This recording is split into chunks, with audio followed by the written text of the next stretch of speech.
तो जी हाँ मेरे माताएं एवं बहनों, आप सबके सम्मान में उतर पड़े हैं मैदान में ग्राम सभा पठेड़ा बीडीसी पद के प्रत्याशी अनिल साहनी को अपना कीमती वोट दे करके भारी से भारी मतों से विजयी बनावे।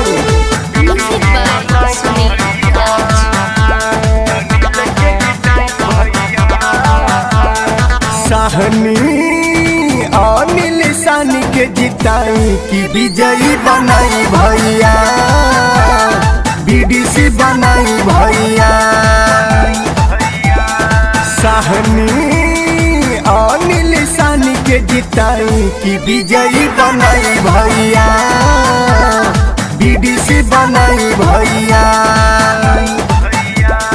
सुनो सुनो चाचा चाची अनिल के जिताई भैया, बीडीसी बनाई भैया।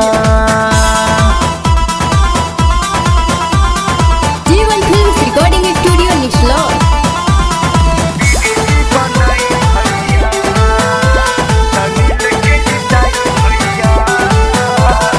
सुन ही काका काकी ई काम करिए अच्छा त फेर अवसर दे जाई त करी है जे वादा न बदली इरादा, जे इनसे विकास ले जाए चाचा। हो सुनो हे काका काकी जे काम करिए अच्छा त फेर अवसर दी जाई त करी है जे वादा न बदली इरादा, जे इनसे विकास ले जा। विजयी भारी मत से जिताई की बीडीसी बनाई भैया, इनके जिताई भैया। साहनी साहनी अनिल के जिताई की बीडीसी बनाई भैया, विजयी बनाई भैया। तो जी हाँ भैया, अनिल साहनी जी का कहना है वादा नहीं हम काम करेंगे, जन जन का सम्मान करेंगे। अगर आप भी पठेड़ा ग्राम सभा को आगे बढ़कर देखना चाहते हैं तो कृपया अपना कीमती वोट अनिल साहनी को ही दें और भारी से भारी मतों से विजयी बनावें।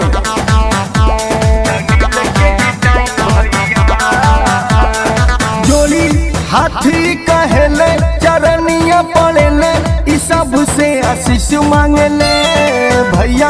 ना हुए पराया ई सोच बाटे नया, ई सब के अपन मानेले। हो जोड़ी हाथी कहले चरनिया पड़ेले, ई सब के आशीष मांगले भैया। ना हुए पराया सोच बाटे नया, ई सब के अपन मानेले। हथवा हाथ से हाथ ल मिलाई बीडीसी बनाई भैया, कि इनके जिताई भैया। साहनी साहनी अनिल के जिताई की बीडीसी बनाई भैया, विजयी बनाई भैया। सुनो सुनो चाचा चाची अनिल के जिताई भैया, बीडीसी बनाई भैया।